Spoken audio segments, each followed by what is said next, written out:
Breaking developments in the Jeffrey Epstein case on Capitol Hill. The House Oversight Committee has released 33,000 pages of Epstein-related documents, flight logs, jail surveillance footage, court filings, and depositions.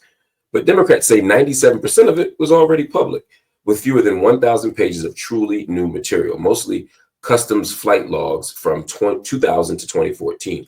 At the same time, Representative Thomas Massie, a Kentucky Republican often at odds with his party's leadership, has filed a discharge petition to force a House vote on releasing all of the Epstein files. He and his Democratic sponsor or co-sponsor, Representative Ro Khanna, say they're confident they can get the 218 signatures needed to bypass leadership and bring their resolution to the floor.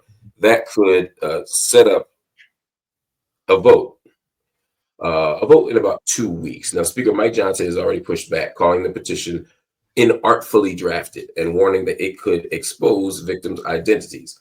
Instead, GOP leaders scheduled their own Epstein-related bill this week, but critics, including Massey, say that it is a toothless move and it's meant to provide political cover. Now, the fight comes as Epstein survivors are in Washington this week, meeting privately with lawmakers and preparing to speak publicly at a press conference on Wednesday. Organizers say some of the testimony could be explosive. Meanwhile, the Oversight Committee continues to subpoena key figures, including former U.S. attorneys and Epstein's associate, Ghislaine Maxwell, as the pressure builds for full transparency. Now, Representative Summer Lee was on the case, as it were, and I want you to hear what she had to say about this. I thought that it was fascinating and necessary. Let me pull in. Sorry, there we go. Here is what Summer Lee had to say. These incredibly brave women who were once young girls, who were victimized repeatedly and have been repeatedly victimized since then because of profound levels of just injustice, profound levels of failure, systemic failure at every single level.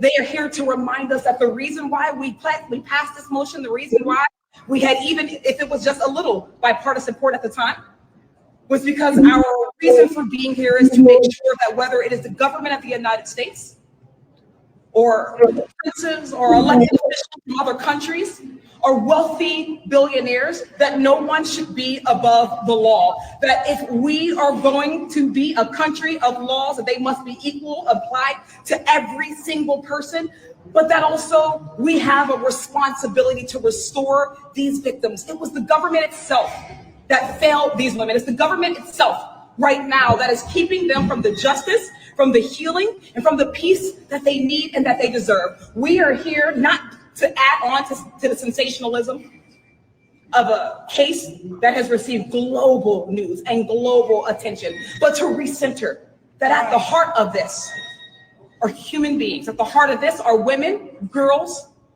now generations of girls beneath them. Though we were able to hear from a number of women today, we know that there were hundreds of women who were involved in this case, hundreds of women, many of whom are unnamed, but hundreds of women who were victimized, who were sexually abused and then re-victimized by the obstruction from the government. Right. Re-victimized by the obstruction of the government. That is such an important and powerful frame there. Other people spoke as well, but the key here is to understand that the Epstein case is a case that we don't understand. It's a case that we don't have the details for. It's a case where we don't have a sense fundamentally of who was involved and who, other than Epstein, of course, did wrong. And, you know, it's one of the few cases, I would argue, in modern history where the bulk of the American people are like, y'all are lying. You know, oftentimes you hear the government say something and you're skeptical, or you don't think anything of it. And there's some people saying, oh, the government's lying, they're covering something up. And some people dismiss those people as the extremists, the crazies, the conspiracy, tinfoil hat wearing, you know, crazy folk. But this one in terms of the Epstein case where everybody's like, you know what, I don't believe that the government is saying. I don't believe that this death happened the way it did.